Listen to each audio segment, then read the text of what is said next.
민수기 1장 1절부터 54절 말씀으로 병적조사라는 제목으로 말씀을 전합니다. 병적조사.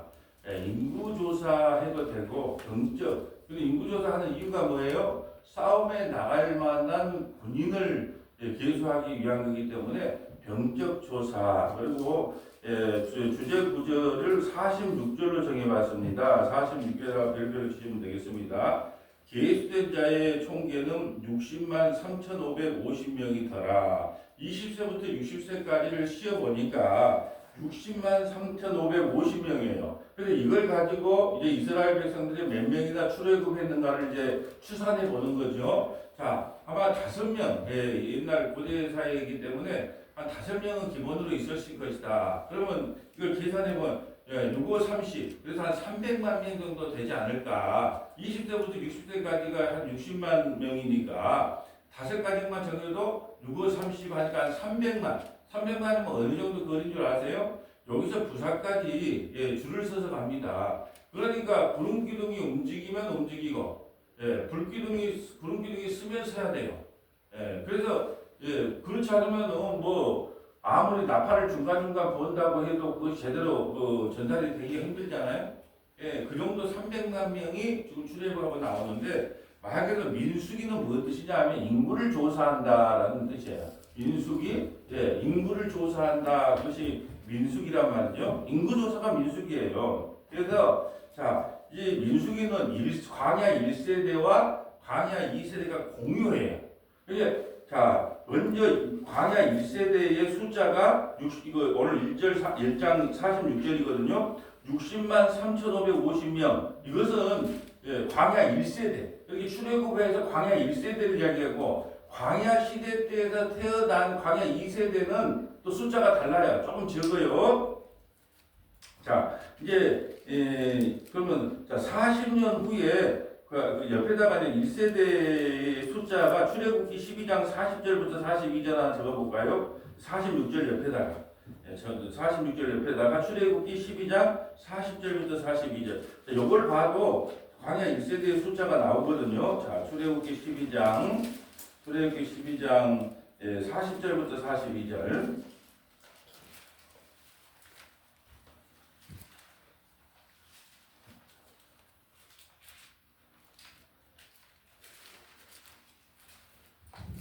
이스라엘 자손이 애굽에 거주한 지 430년이라 430년이 끝나는 그날에 여호와의 군대가 다 애굽 땅에서 나왔은지. 자, 그러면 출애굽한 사람들을 뭐라고 불러요?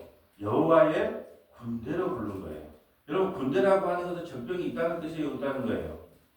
자, 우리가 지금 에베소서를 통해서 영적인 전쟁에 대해서 배우잖아요. 진리 허리띠를 매라, 하나님의 변신갑주를 입어라, 의의 호신경을 띄어라. 그러면 적이 있다는 뜻 아니에요? 그러니까 이때 이스라엘 백성들에게는 눈에 보이는 적이었다면 교회 시대 때는 보이지 않는 영적인 전쟁이 있다는 걸 설명하기 위해서 교회를 뭐라고 하나? 군대라고 하는 거예요. 군대.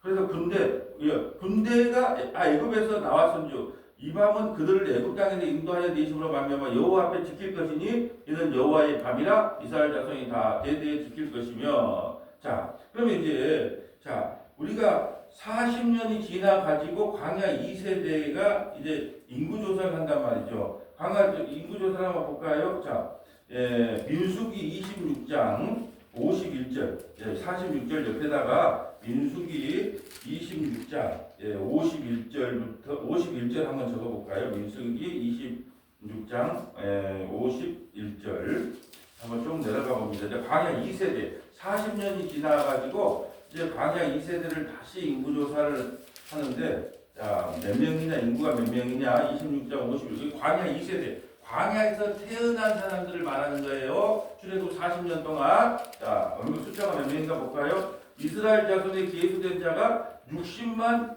1730명이더라. 그 차이가 안 나죠?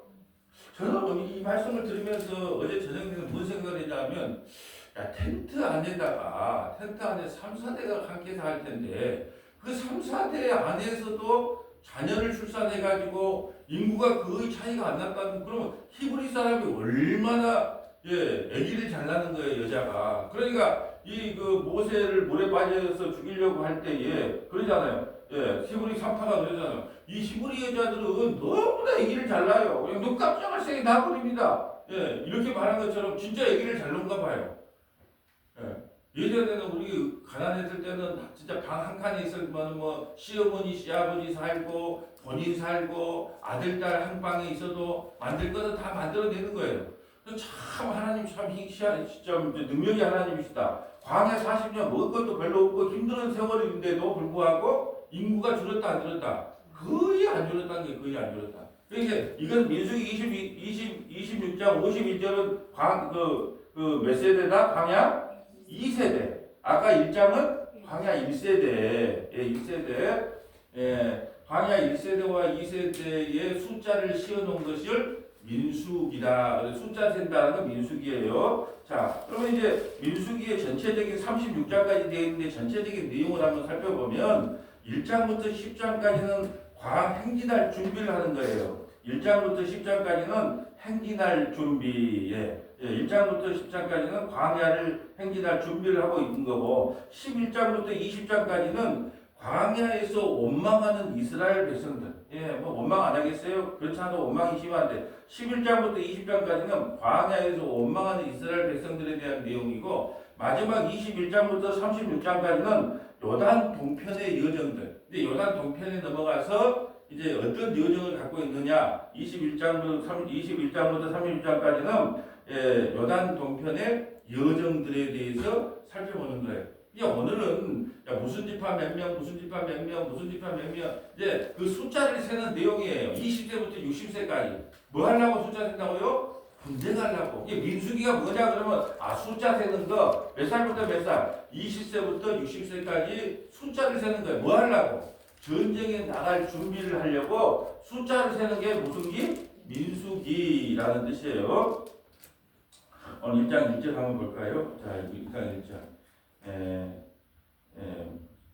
이스라엘 자손이 애굽 땅에서 나온 후 둘째 해 둘째 달 첫째 날에 자 이스라엘 백성들이 이제 애굽에서 출애굽한 후에 둘째 해 2년 둘째 달 첫째 날에 여호와께서 시내 광야 회막에서 모세에게 말씀하여 이르시되 너희는 이스라엘 자손의 모든 회중 각 남자의 수를 그들의 종족과 조상의 가문에 따라 그 명수를 계수할지니 이스라엘 중 20세 이상으로 싸움에 나갈 만한 모든 자를 너희는 아론은 그 지정별로 계수하되 각 지파의 각 조상의 가문에 우두머리 한 사람씩은 너희와 함께하라. 이게 가장 우두머리 한 사람들을 또 대표로 뽑아라. 자, 이스라엘 백성들이 왜 가나안 땅에 못 들어가게 됐어요? 민수기 14장 한번 볼까요? 이 사건으로 갈라지는 거예요. 민수기 14장에 보면 자 민수기 14장을 한번 봐볼까요? 자 민수기 14장 자 민수기 13장 봅니다. 13장 14장이다 그런 내용이 민수기 14장 보면 가나안 땅 입구에 와요. 2년 만에 이제 가나안 땅 입구에 도착했단 말이죠. 2년 만에 들어갈 수 있어요. 근데 정탐꾼을 보내요. 몇 명의 정탐꾼을? 12명의 정탐꾼을 보냈는데 13명의 정탐꾼을 보냈는데 그들이 정탐꾼하고 다 우두머리들란 말이죠. 엘리트를 보냈단 말이에요. 12명을. 근데 여호수아 갈렙 말고 나머지는요 전부 울고 돌아옵니다. 우리는 망했다. 그쪽에 가면 최영만이급이 기본인데 우리가 어떻게 그들하고 되겠느냐. 최영만이 꿀밤 하나만 해도 전성기 때는요 꿀밤 하나 때려도 쉐미술춘가 그 2m 15, 2m 5cm니까 그 양반도 꼴로 하나 맞고 쓰러졌다니까요. 근데 가나안 땅에 가다 보니까 전부 최후만급이야. 그러니까 우리는 해볼 수가 없으면 10명 다 울어. 근데 여호수아 갈렙이 뭐라 그럽니까? 아니다 하나님이 우리와 함께하면 그들은 우리가 밥이다 밥. 그러니까 가자. 그래서 하나님께서 그 원망의 소리를 듣고 38년 동안 뺑뺑 돌아요. 그래서 민수기는 뭐냐? 38년 동안의 과정이에요. 여기서부터 못 들어가는 거예요. 누구 빼고? 여호수아 갈렙 빼고 38년 동안 뺑뺑 돌아. 왜 뺑뺑 돌렸을까요? 왜 돌렸을까요? 1세대 죽이려고 원망했던 1세대 죽이려고 1세대 죽기를 기다린 거예요. 뺑뺑 잡아두면 1세대가 다 죽어. 그리고 광야 2세대만 딱 남았어. 누구만 남고? 여호수아 갈렙 남고. 그래서 모세가 모압 평지에 가서 2세대에게 율법을 재갱신하는 거예요. 그러면서 모세는 못 들어가고 이제 죽지요. 예, 그게 신명기인 거예요. 광야 2세대들에게 언약을 재경신한 게 신명기예요. 민수기는 광야 1세대와 2세대가 공존해 있는. 근데 26장에 가면 돼요. 이제 2세대만 남아요. 여호수아 갈렙 빼고 여기서부터 갈라지는 겁니다. 이제 각 지파를 계수를 합니다. 자, 이제 쭉 계수를 해요. 그리고 자, 20절 볼까요? 또 20절 넘어가면 보면 20절. 이스라엘 장자 루벤의 아들들에게 난 자들 그들의 종족과 조상의 가문에 따라 20세 이상의 싸움에 나갈 만한 간 남자를 그대로 계수하니 루벤 지파에 계수된 자가 16,500이었더라. 또 두 번째 아들 시므온에서 난 사람은 이렇게 하니 몇 명이었더라. 갓지파에서 난 사람은 이랬더라. 26절이 중요해. 26절이 왜 중요할까요? 유다지파니까. 유다지파로 누가 오시니까. 그래서 이제 다음 주에 보겠지만 2장은요, 그 진을 편성하고 행진하는 건데 성막이 가운데 있고 동쪽에 유다지파가 서는 거예요. 성막을 중심으로 세지파, 3, 4, 12명이 성막은 누구를 상징한다? 예수님을 상징한다. 예수님 중심으로 믿음의 성도들이 걸어가는 거예요, 세상을. 그걸 상징하는데 동쪽에다가 누구를 세워라? 유다지파를 세워라. 왜 유다지파를 세워요? 우리 그 예수께서 배웠잖아요. 동쪽은 누가 들어오신 분이다. 우리 예수님이 들어오신 분이기 때문에 예수님이 날 것을 설명하기 위해서 동쪽에다가 유다지파를 세우는 거예요. 그건 이제 다음 주 금요일에 할 거고, 유다지파가 숫자가 제일 많아요. 26절 볼까요? 유다 아들에서 난 자들은 그들의 종족과 조상의 가문에 따라 20세 이상으로 싸움에 나갈 만한 자를 그 명수대로 계수하니 유다지파에 계수된 자는 74,600명이다. 제일 많아. 왜 제일 많을까요? 하나님이 함께한 사람에게는 그 숫자를 통하여 복을 받는 지파라는 걸 설명하기 위하여 제일 숫자가 많아요. 이걸 이제 이게 성경을 세 군데만 딱 적어볼까요? 자, 유다지파 옆에다가 자, 창세기 49장 8절부터 12절, 창세기 49장 8절부터 12절, 누가복음 1장 32절부터 33절, 누가복음 1장 32절부터 33절, 계시록 5장, 자, 유다지파 한번 찾아봅니다. 창세기 49장 8절. 미리 유다지파가 이렇게 번성할 것을 야곱이 죽기 전에 다 예언을 해놨습니다. 창세기 49장 볼까요? 창세기 49장 8절. 유다야, 너는 내 형제의 찬손이 될지라. 내 손이 내 원수의 목을 잡을 것이요 내 아버지의 아들들이 내 앞에 절하리로다. 유다는 사자 새끼로다. 내 아들아, 너는 옮긴 것을 찢고 올라갔도다. 그가 엎드리고 웅크림이 수사자 같고 암사자 같으니 누가 그를 범할 수 있으랴. 그가 유다를 떠나지 아니하며 통치자의 지팡이가 그 발 사이에서 떠나지 아니하기를 실로가 오시기까지 이르리니 그에게 모든 백성이 복종하리로다. 자, 유다지파에 대한 축복의 말씀인데 규라고 하는 것은 지팡이에요. 사령관들 지팡이가 꼬대기잖아요. 지휘관 지팡이가 규예요. 유다를 떠나지 않아 통치가. 그리고 그 발 사이에 떠나지 아니하고 실로가 오시기까지 이르리니 그에게 모든 백성이 복종. 그러니까 유다지파가 지금 숫자가 많은 거예요. 그리고 유다지파하고 베냐민 지파가 하나가 돼서 유다지파가 되잖아요. 여로보암 때 여로보암과 나머지 것을 북이스라엘이라 그러고 베냐민과 유다가 하나가 돼서 베냐민은 가장 약한 지파예요. 근데 왜 어디에 소속돼서 유다지파가 돼요? 유다에게. 그러니까 베냐민은 뭘 상징하고? 교회를 상징해. 교회. 자, 야곱의 12아들 중에서 막내가 누구예요?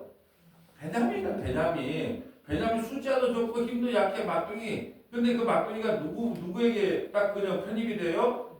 유다에게. 그러니까 교회가, 힘없는 교회가 누구에게 편입돼서 왕같은 제사장이 되는 거예요?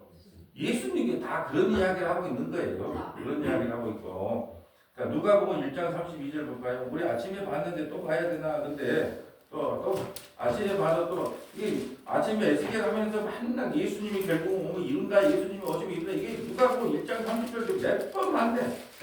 이것을 당장 예수님이 이 땅에 오시면 이루신다 31절.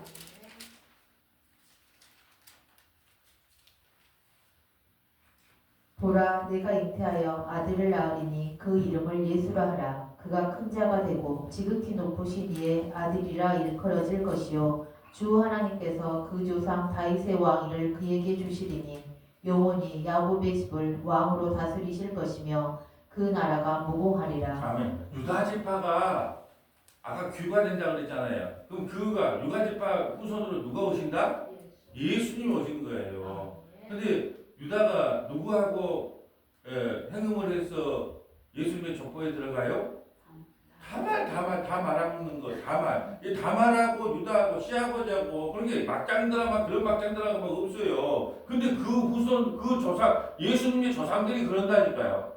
그러니까는 어떤 사람은 시아버지하고 행음한 사람, 어떤 사람은 나라를 배신한 사람, 어떤 사람은 처녀가 잉태한 사람, 또 어떤 사람은 이방인, 또 뭐예요? 나무 남자하고 행음한 바세바, 모두 예수님의 조상들의 여자들이 전부 그 모양 그 꼴이야. 그러니까 이것이 몰라고 진짜 뭐 가문을 속이려고 그러면 전부 그런 거 빼야 되는데 있는 그대로를 기록했단 말이에요. 어떤 사람들은요, 야 예수님의 족보가 진짜다 그래. 왜? 우리 집에 족보를 만들 때는 뭐 나라 팔아먹은 그 이완용이 빼고 뭐 누구 빼고 윤 누구 빼고 좋은 사람만 집어였는데 여기는 있는 거 다 집어였더라는 거예요. 예수님의 족보에. 그게 유다로 귀가 오고 그분이 각자 우리를 다스린다라고 하는 것은 지금 우리가 눈으로 보는 것이 복을 설명하기 위하여 유다 지파가 제일 강성하게 만들어놔요. 인구도 제일 많이 만들어 놓고요. 자, 계시록 5장, 아버지는 못했지만 계시록 5장에 먼저 유다 지파라는 유다 지파가 나와요. 계시록 5장에 보면 계시록 5장 가볼 수는 없으니까 자 유다 지파가 계시록 5장에 보면 자 5절 볼까요? 5절. 자 5절. 장로 중에 한 사람이 내게 말하되 울지 말라. 유대 지파의 사자 다윗의 뿌리가 이겼으니 그 두루마리와 그 일곱인을 떼시리라 하더라. 아멘. 자 유다 지파의 사자 다윗의 뿌리 누구요? 예수님이 와서 이겼다는 거예요. 이게 임재양, 나팔재양, 대접재양 이런 거 걱정하지 말라는 거예요. 누가 이겼다?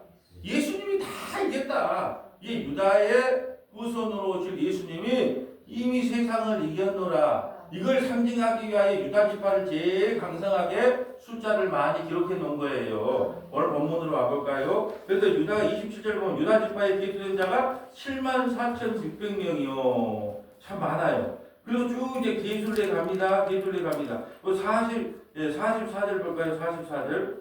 이 계수함을 받은 자들 모세와 아론과 각기 이스라엘 조상의 가문을 대표한 12지휘관의 지휘관이 계수해야 돼. 이 지휘관이 그게 여호수아와 갈렙은요 각 지파의 지휘관들이었단 말이죠. 근데 지휘관 12명이 갔어. 근데 가나안 땅을 정탐하고 왔는데 어떻게 알아요? 하나님을 믿지 못했다니까요. 이게 머리 좋다고 하나님 믿는 게 아니라는 거예요. 여호수아 갈렙 빼놓고는 그 10명은요 울고불고 밤새도록 울어. 그러니까 밤새도록 울면은 아이고 하나님 믿고 갑시다. 백성들이 그런 거 좋은데 꼭 안 좋은 건 전염이 잘 돼. 열 지파가 우니까 나도 운다 니도 운다 막 다 울어. 하나님께서 그 소리를 듣고 너는 아직 멀었다. 2년 만에 저 가나안 땅에 넣어주려고 그랬는데 안 되겠다. 38년 뺑뺑 돌아가지고 저 우는 놈들 다 죽을 때까지 내가 좀 기다려야 되겠다. 이제 그렇게 된 거예요. 자, 그리고 45절 볼까요? 이같이 이스라엘 자손이 그 조상의 가문을 따라 20세 이상으로 싸움에 나갈 만한 이스라엘 자손을 다 계수하였으니 계수된 자의 총계는 60만 3,550명이었더라. 군대를 조직한 거예요. 왜 이스라엘을 20대부터 60대까지를 왜 인구조사를 하라겠다고요? 군대를 만들라고. 그러니까 이걸 오늘 지금 우리가 수요일마다 에베소서 하고 있잖아. 에베소서 교회 서신이란 말이야. 교회가 어떤 존재냐? 마지막 에베소서 6장 와서 그래. 영적인 전쟁을 하는 보이지 않는 혈과 육의 전쟁이 아니라 보이지 않는 공중권세와 너희들은 반드시 싸워야 된다는 거예요. 그래서 이스라엘 백성들이 블레셋과도 싸우고 아멜렉과도 싸우고 뭐 이 나라 애굽하고도 싸우고 막 싸우잖아요. 눈에 보이는 싸움을 통하여 장차 교회는 이 땅에서 미나노하고 사는 존재가 아니라 반드시 영적인 전쟁을 치르면서 살아가는 존재가 바로 교회라는 거예요. 그리고 우리를 군대로 불렀단 말이죠. 우리를 군대로, 무슨 군대로? 하나님의 군대로 불렀단 말이에요. 하나님의 군대로. 그걸 설명하기 위해서 민수기하고 에베소 연결하면 아 그렇구나. 그래서 사도 바울이 감옥 안에서 로마 군인들의 이 그 갑옷 입은 투구 입고 무장한 모습을 보면서 영적인 전투는 저렇게 해야 된다라는 것을 설명한 거예요. 하나님이요 얼마나 이렇게 연결을 잘해놨는지 몰라요. 민수기에서 군대를 조직한 것처럼 에베소서를 왜 기록하느냐? 교회는 반드시 영적인 전쟁이 있다. 참 희한하죠. 뭘 좀 해볼라. 그러면 누가 뒤통수 치고 뭘 좀 해볼라. 그러면 그냥 문제를 일으키고 그냥 뭐 순탄한 날이 없어. 자꾸만 뭐 하나 한다 그래도 이 문제 있으면 이 문제 터지고 저 문제 있으면 저 문제 터지고. 예, 왜 그럴까요? 그 영적인 전쟁이라는 거예요. 그래서 하나님께서 왜 자꾸 모이라 그래요? 모여가지고 혼자 있으면 이 영적인 전쟁을 치르고 있는지 뭔지 몰라요. 치킨 하나 먹으면서 저 맥주 한 잔 먹으면서 설교 인터넷 설교 듣고 있는데 뭔 은혜가 되겠습니까? 그래서 두세 사람 모여갖고 어떻게 해라? 막 그냥 부딪혀야 돼요. 아이고 저 인간 때문에 내가 교회를 나가야 되냐 말아야 되냐 만날 갈등이 일어나야 되고요. 교회는 그런 곳이에요. 그래도 어떻게 해요? 그것이 그 전쟁에서 이기는 거예요. 여러분 이 금을 연단하려면요 얼마나 많은 불순물을 빼냐. 처음에 강해서부터 채취할 때 보니까 금 조금 채취하려고요. 이 만날 흔들어지고 금 조금 또 그것도 그냥 있습니까? 또 고열에다가 가해가지고 그렇게 해서 금을 만들어낸 거예요. 그러니까 영적인 전쟁이 없으면요 흐물흐물하게 돼요. 동태 눈깔처럼 신앙생활을 그리 한다니까요. 그래서 하나님께서 영적인 전쟁을 일으키는 거예요. 그래서 조용한 날이 없어야 교회예요. 만날 시끄러워야 돼. 여기서 죽겠다, 여기서 죽겠다. 또 뭐 좀 잔잔하려고 그러면 여기서 사고 쳤다, 저기서 사고 쳤다. 왜 그런다고요? 군대로 불렀으니까, 군대로 불렀으니까. 그래서 여러분 보세요. 교회에서 크게 쓰임 받으려면요. 옛날에 방위가 없어졌어요, 방위가. 지금은. 근데 옛날 방위가 있고 해병대가 있어. 그럼 방위하고 해병대하고 훈련이 똑같아요, 달라요? 예. 방위는 저 도시락 까먹고 집에서 출퇴근을 했단 말이에요. 지금 영적인 군대에 강한 군인이 되기 위해서는 어떤 훈련을 받아야 돼요? 예, 고난과 환란의 영적인 훈련을 받아야 된다니까요. 이 영적인 훈련을 받은 사람이요, 진짜 참 군인이 되는 거예요. 영적인 훈련을 받지 않은 사람은요, 누가 말하면 찔르면 넘어가고 뭐 하면 넘어가고. 왜? 훈련을 안 받아보니까 적군이 와도 이길 수가 없어. 근데요 해병대처럼 그런 훈련을 받으면요 택도 없는 소리 하지 마라. 예. 근데 우리가 그것이 눈에 보이지 않는 전쟁이니까 어떻게 대입해야 돼요? 우리가 말씀과 기도로 충만해 있으면 사단마귀가 아무리 와도 떼끼 물러가라 그러면 물러가는데 맨날 말씀은 모르고 너무 몰라도 너무 몰라. 진짜 너무 우리 주님이 마음이 아플 것 같아. 너무 몰라. 너무 몰라. 40년, 50년 신앙생활 해도 뭘 물어보면 아무것도 몰라요. 난 몰라요. 제가 이제 저 장로 되실 분 이번에 보시볼 때 좀 물어보려고 하는 것이 뭐냐면 웨스트민스터 신앙 고백서라고 해서 아멘으로 아마 해야만이 장로로 장립될 겁니다. 근데 웨스트민스터 일문항이 뭔지를 아세요? 이거 물어보려고. 그럼 어떻게 할까요? 그러면 장로교 교인이니까 혹시나 종교계의 5대 원칙이 뭔지 아세요? 제가 몇 가지 말해서 오직 성경, 다음은 뭘까요? 여러분은 장로해도 되겠네요. 그러면 우리도 장로교니까 칼빈의 5대 교리, 5대 특질이 있는데 5대 교리가 뭔지 아십니까? 아는 거를 한번 말씀해 보세요. 아니 장로님을 달라 그러면 장로교의 기본은 알고 무슨 장로가 있어야 당회가 있어야 그래도 무슨 노예 가서 그래 큰 소리도 치고 무슨 임원도 하고 그런다고 그 세울 거예요. 그래갖고 진짜 몰라도 너무 몰라요. 그러니까 우리가 영적인 전쟁을 하기 위해서 말씀을 듣는 거예요. 말씀과 기도 외에는 이 영적인 전쟁에서 이겨나갈 수가 없다니까요. 지금 그러려고 군대를 개수했어요. 자, 47절 볼까요? 그러나 레위인은 그들의 조상의 지파대로 그 계수에 들지 않아요. 레위인은 빼라는 거예요. 총수에 여지 말라는 거예요. 왜요? 레위인은 하는 일이 따로 있어요. 무슨 일이야? 성막의 기구를 미고 다녀야 돼요. 다윗이 언약궤를 메고 왔을 때 언약궤를 그 성전에 드리려고 했을 때 어떻게 했어요? 군대 3만 명을 다 동에서 빰빠라빰빰빰빰빰 그러면서 왔단 말이죠. 그래서 우사가 그냥 말이 튀니까 그 잡다가 그냥 베레스에 우사 죽잖아요. 왜 그럴까요? 그거를 레인들이 어깨다가 메고 한 발자국, 두 발자국 가게끔 법으로 정해져 있어요. 근데 그걸 아니고 다윗이 그래도 레인이 어깨 메고 가는 것보다 폼이 나잖아요. 아니 자전거 타고 고향집에 가는 거하고 벤치 타고 고향집에 가는 거하고 느낌이 틀리잖아요. 근데 레인은 자전거로 봤어요. 하나님은 자전거 타고 언약궤를 모이고 오라 그랬단 말이죠. 근데 아이고 하나님 그래도 언약궤인데 창피스럽게 자전거가 뭡니까? 내가 벤치 정도는 해드릴게요. 하나님 그거 안 맞는다는 거. 그 뒤에 정신 차리가 그냥 레인들이 이제 한 발자국, 두 발자국, 여섯 발자국 이것까지 좋아가지고 춤을 추잖아요. 이게 레인들은 그 일을 맡았다는 거예요. 레인들 뭔 일 맡았는가 한번 읽어주세요.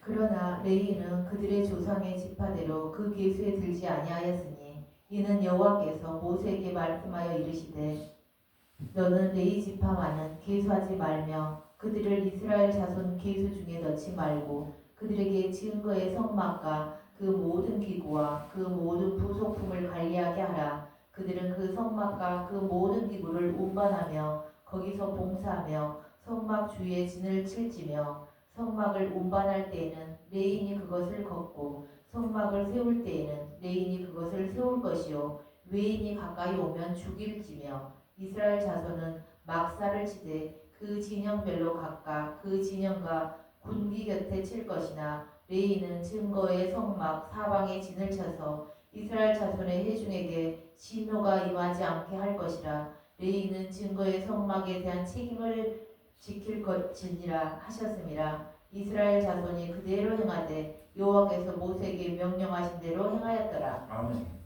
그러니까 한 지파가 드려짐으로 이스라엘이 전체가 하나님께 드려지는 역할을 누가 했냐? 레위 지파가 했단 말이죠. 레위 지파는 이게 어떻게 보면 우리가 교회에 그 관리 집사 모집합니다 하는 광고 나오다 큰 교회, 근데 관리 집사가 지금으로 보면 레위인이야. 그러니까 얼마나 소중한 직분인지 몰라요. 왜? 예배당을 쓸고 닦고 고장나면 고치고, 예, 그 역할을 누가 하고 있다? 레위. 지금으로 보면 관리 집사격이에요. 그러려고 아무 일도 하지 말고 성막만 관리해라 그랬단 말이죠. 자, 그렇다면 오늘 민수기 1장을 통해서 하나님께서 우리에게 주신 메시지는 뭐냐면 이거예요.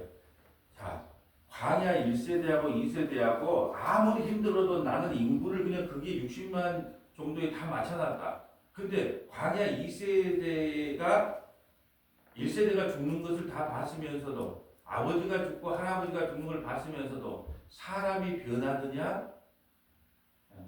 사람이 변하느냐? 이걸 물어보는 거예요. 할아버지가 죽고 아버지가 죽었단 말이죠. 왜 아버지 저기 가나안 땅 지금 앞에 있는데 왜 안 들어가요? 하나님이 우리 죽을 때까지 기다리고 있어. 그런단 말이에요. 그러면 아이고 우리는 하나님께 좀 잘해야 되겠다. 예, 그런 마음을 들여야 되는데 그게 된다 안 된다? 안 돼요. 그래서 출애굽기에 너희가 광야 2세대를 다시 그 광야에서 태어난다 할지라도 그들은 변하지 않아. 그러면 어떻게 하든 광야 2세대가 가나안 땅에 들어가게 되는데요. 광야 2세대가 변해서 들어간 게 아니라 하나님이 미리 변하지 않을 줄 알면서도 2세대를 들여주게 됐단 말이죠. 그리고 여기는요 1세대가 죽고 2세대가 가나안 땅에 들어가는 건 아주 중요한 또 영적 원리가 있어요. 사람이 뭐야 구원받는다고 그래요? 니고데모가 왔을 때 거듭나야 된다 그래요. 1세대는 유괴 사람이에요. 거듭나지 못한 사람들. 구원 못 받았다는 뜻이 아니에요. 이걸 우리에게 설명해 주는 거예요. 1세대는 거듭나지 못했다. 2세대는 광야에서 다시 태어났잖아요. 그래서 2세대만 거듭나야 물과 성령으로 거듭나지 않으면 구원받지 못한다는 거예요. 광야 1세대는 뭘 상징한다? 율법을 상징하는 거예요. 했네 안 했네 할 수 있다 없다 율법을 상징하는. 광야 2세대는요. 믿음 복음을 상징하는 거예요. 그래서 그 1세대가 모세 율법으로는 못 들어가니까 모세가 못 들어간 거예요. 여호수아 예수로만 가나안 땅에 들어간다는 거예요. 이걸 또 제 반복에 설명해 주기 위해서 1세대가 그냥 못 들어간 거예요. 광야다 죽어야 돼. 구원 못 받았다는 뜻이 아니라 우리 교회에게 뭔가를 설명해 줘야 돼. 사람은 거듭나야 돼. 1세대는 구원 못 받아. 뭔세가 2세대만 구원을 받아. 장자는 구원 못 받아. 찾아가 구원을 받아. 왜? 육으로는 안 되거든. 그래도 에브리 이스라엘 안 돼. 이삭이 해야 돼. 예수 안 돼. 야곱이 해야 돼. 왜요? 장자는 뭐예요? 육의 사람으로 보는 거예요. 우리가 전도할 때 큰아들 그러잖아요. 큰아들만 온 투자를 다 해갖고 큰아들이 스트레스를 받아갖고요. 기름 못 핀 사람이 많아요. 그러니까 다 영적으로 뭘 설명해 주기 위해서 그런 것이지. 근데 그럼 광야 2세대가 우리가 예수를 믿었어요. 완전히 막 세상 다 뿌리치고 막 거듭나가지고 막 하나의 주의 삼창하고 막 주의 일만 걸어갑니까? 절대 안 변해. 예. 그럼 어떻게 해서 구원을 받는데요? 광야 2세대가. 지금 오늘 그거 살펴보려고 그러는 거예요.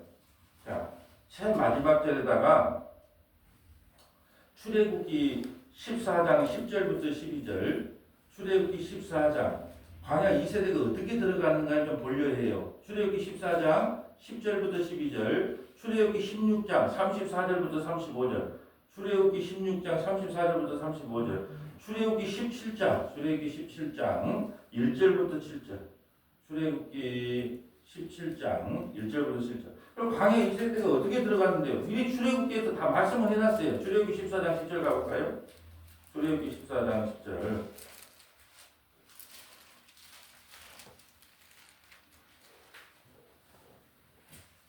출애굽 홍해를 건널 때 하나님께서 광야 2세대를 내가 가나안 땅에 어떻게 인도할 것까지 미리 다 예표로 보여주신 게 있어요. 14장 10절 홍해를 건넜습니다. 바로가 가까이 올 때에 이스라엘 자손이 눈을 들어본즉 애굽 사람들이 자기들 뒤에 이른지라. 이스라엘 자손이 심히 두려워하여 여호와께 부르짖고 그들이 또 모세에게 이르되 애굽에 매장지가 없어서 당신이 우리를 이끌어내어 이 강야에서 죽게 하느냐? 어찌하여 당신이 우리를 애굽에서 이끌어내어 우리에게 이같이 하느냐? 아멘. 또 6월절 할 때는 우리 살려줬다고 고맙다고 한 데가 얼마인데 또 이제 홍해가 앞에 가로막히니까 우리를 매장지가 되게 죽이려고 하느냐? 근데 애굽에서 이끌어내어 우리에게 이같이 하느냐? 이게 보세요. 여기는요. 이스라엘 백성들의 원망이 말이지만 하나님의 뜻이 여기 내포되어 있어요. 뭐냐? 애굽에서 이끌어내어 우리에게 이같이 하느냐? 하나님이 하시겠다는 거예요. 하나님이. 너희는 원망을 하고 이스라엘 백성들이 광야에서 10번 배반했다. 10번 하나님을 배반했다. 10번이라는 것은 완전 숫자예요. 4년에 한 번씩 배반하면 배반 안 한 거죠. 근데 10번이라는 말을 왜 쓰냐? 수시로 징그럽게 말하던 놈들이 그거다. 근데 내가 너희를 이끌어서 어디로 가겠다? 가나안 땅에 가겠다는 거예요. 이끌어서. 여러분 우리 신앙은 하나님께 이끌림이에요. 아무리 우리가 해보려고 해도 안 돼요. 하나님이 이끌고 가야지. 그래야 광야 2세대가 가나안 땅에 들어갈 수 있는 이유는 뭐냐? 이끌어야 된다. 이끌어야 된다. 16장 출애굽기 16장 34절 가볼까요? 출애굽기 16장 34절. 만나와 메추라기를 먹이고 다 했는데 자 보세요. 어떻게 우리 가나안 땅에 출애굽 2세대가 어떻게 들어가는가? 34절. 아론이 여호와께서 모세에게 명령하신 대로 그것을 증거판 앞에 두어 간수하게 하였고 사람이 사는 땅에 이르기까지 이스라엘 자손이 40년 동안 만나를 먹었으니 곧 가나안 땅 접경에 이르기까지 그들이 만나를 먹었더라. 오멜은 10분의 1 에바이더라. 아멘. 어디까지? 가나안 땅까지 들어갈 때까지 내가 너를 먹었다. 만나로 먹이겠다는 거야. 지금 이게 잘 생각해 보세요. 자, 광야 1세대나 2세대나 똑같아. 원망하고 불평하고 아무리 아버지가 죽어도 하나님가 죽어도 누나를 깜짝 안 하는 게 인간이에요. 아무렇지가 않아요. 근데 어떻게 보면 하나님께서 이끌어서 광야 2세대의 이놈들을 이끌어서 가나안 땅에 인도하겠다. 두 번째는 먹이면서 가나안 땅으로 인도하겠다는 거예요. 뭘? 만나를 먹이면서. 이게 전적인 구원은 하나님의 은혜인 거예요. 1세대가 2세대가요. 천만의 말씀이에요. 그렇게 사람이 변해요?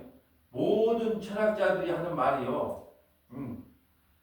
니도 안 변하는데, 니도 안 변하는데 상대방을 변화시키려고 한다고 택도 없는 소리 하지 말아라.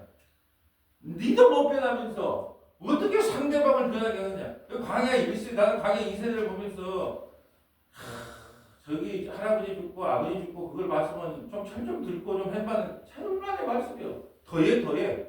가나안 땅에 들어가자마자 뭐합니까? 우상 숭배하고 바알을 섬기고 노아가 방주에서 나왔어. 모든 사람들이 다 동동동 떠밀려다요 시체가. 그러면 정신 차리고 신앙생활 해야지 그랬어요. 예? 포도주 한 잔 먹고 아이 왜 이렇게 맛있어? 예? 역시 양주는 뭐 30년 산이 최고야. 그러면서 그거 먹고 어떻게 되세요? 알몸 돼가지고 함 저주하잖아요. 이게 왜 인간이 나쁜 것이 아니라 하나님께서 창세기 6장과 8장에 어려서부터 항상 선악과 따먹은 존재는요 악할 수밖에 없는 거예요. 죄를 지어서 죄인이 아니고요 죄인이기 때문에 죄가 나오는 거예요. 죄인이기 때문에. 우리가 어떤 사람 만났는데 나 그렇게 죄 많이 안 지어요. 그거 놀랬다니까요. 어떻게 저렇게 말할 수 있을까? 난 별로 죄를 안 지어요. 야, 참 정말로 대단한 분이다. 죄 별로 안 지어요. 나는 눈만 뜨면 이게 뭐 죄 아닌 게 아무것도 없는 거예요. 예, 눈만 뜨면 이것도 이리 봐도 죄 저리 봐도 죄. 아이고 정말로 면목이 없습니다. 이런 고백이 그냥 수시로 나오고 맨날 나오고 죽을 때까지 나와야 될 판인데 나 그렇게 매일 죄를 짓지를 않아요. 죄가 뭔지도 몰라요. 죄가 뭔지를 모르면 은혜가 뭔지를 알겠어요? 죄가 더한 곳에 은혜가 더하다 그러니까 난 마음껏 죄해야지 은혜 받으려고 그게 되겠어요?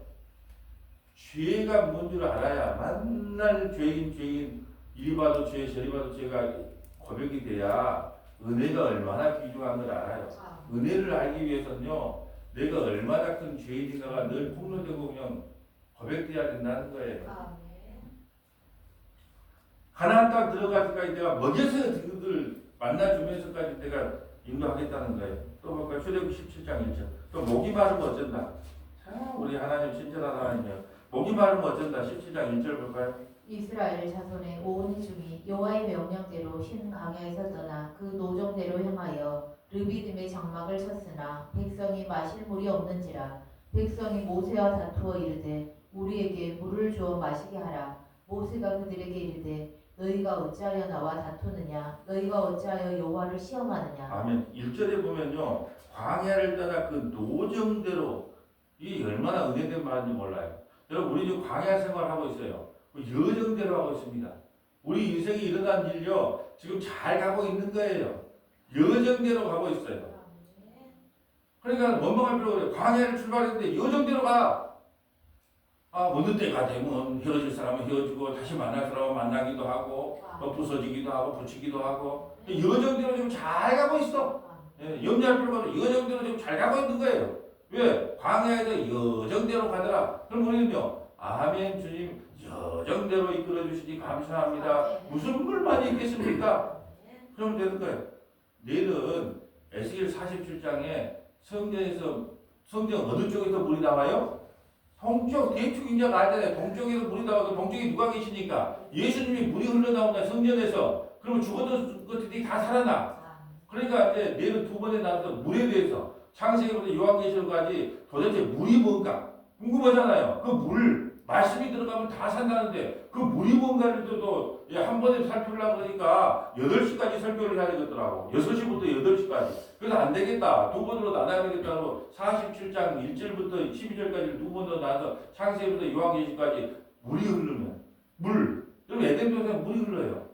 티그리스 강, 유브라데스 강, 4대 우리 문명의 발상기 있잖아요. 황하 문명, 중국의 황하 문명, 이집트의 나일강, 또 티그리스강, 유브라데스강 전부 다 물줄기가 있는 데서 문명이 발달해요. 왜요? 에덴 동산에도 물이 흘러갔으니까. 우리 물차라 살아, 물차라. 물 없으면 죽어요. 그 물을 갖다가 뭘 의미하는지 한번 내가 살펴보려고 하는데 하필 오늘 17장이 물인데 물. 하나님께서 또 뭘 미긴가 어떻게 미긴가 볼까요? 거기서 백성이 목이 말라 물을 찾으매 그들이 모세에게 대하여 원망하여 이르되 당신이 어찌하여 우리를 애굽에서 인도해 내어서 우리와 우리 자녀와 우리 가축이 목말라 죽게 하느냐? 모세가 여호와께 부르짖어 이르되 내가 이 백성에게 어떻게 하리까? 그들이 조금 있으면 내게 돌을 던지겠나이다. 여호와께서 모세에게 이르시되 백성 앞을 지나서 이스라엘 장로들을 데리고 나일 강을 치던 네 지팡이를 손에 잡고 하라.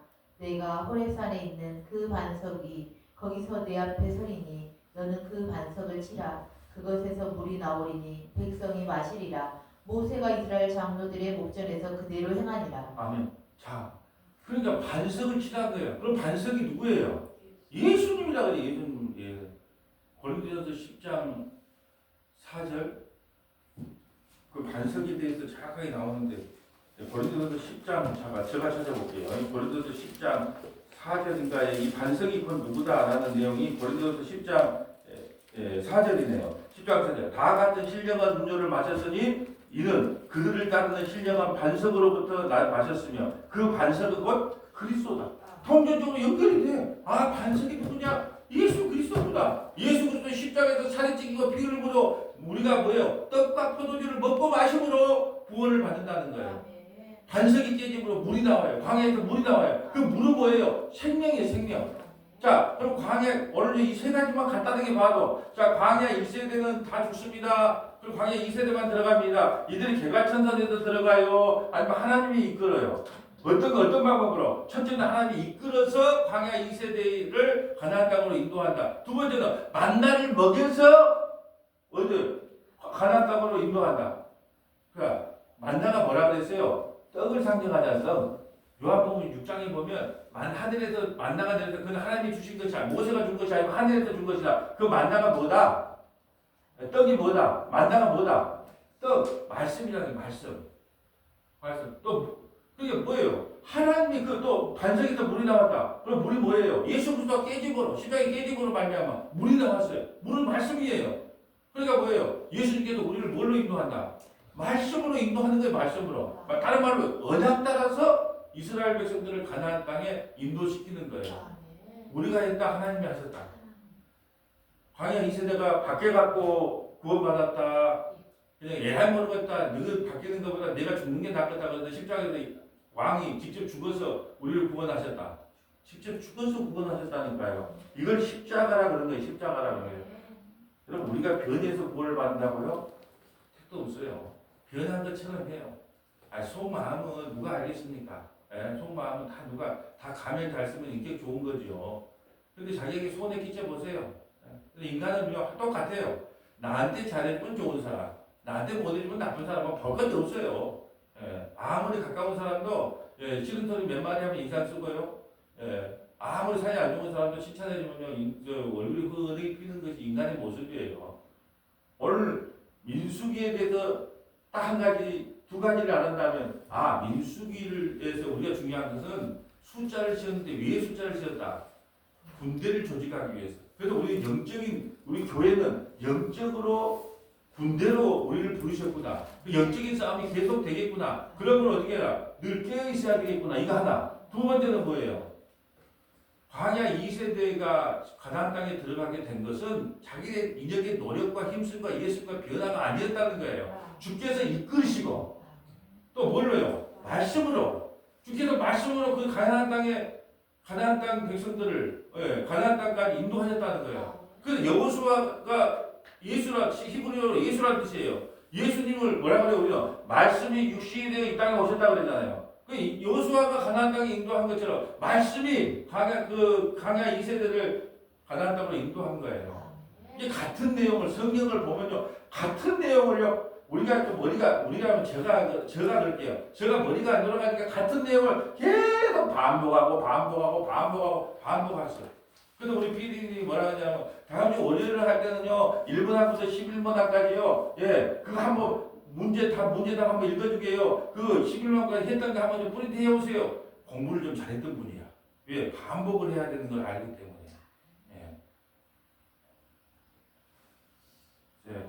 36장까지 민수기 시작했으니까 열심히 하나님의 군대로서 한번 달려가 보십시다. 아버지 하나님 감사합니다. 오늘부터 민수기에 대하여 하나님의 말씀을 기억나게 하시니 감사합니다. 우리를 군대로 불렀다는 것이 한편으로는 정말로 두렵고 떨립니다. 우리가 그냥 신앙생활 왔다 갔다 하는 것이 아니라 영적으로 늘 깨어있지 않으면 사단 마귀가 우는 사자와 같이 우리를 노리고 있다는 사실을 깨닫게 하시고, 또 아버지 하나님, 우리가 가나안 땅에 들어가고 천국에 들어갈 수 있는 것은 우리의 노력과 행함이 아니라 하나님께서 말씀으로 우리를 끝까지 이끌어서 하나님 나라까지 우리를 인도해 주신다는 성도의 견인이 우리에게 큰 은혜이며 복임을 말씀을 통하여 알게 하시니 감사드립니다. 민수기 36장까지 온전히 다 마무리할 수 있도록 성령 하나님께서 이끌어 주시옵소서. 우리를 죄와 사망에서 구원하신 우리 구주 예수님 이름으로 기도합니다. 아멘.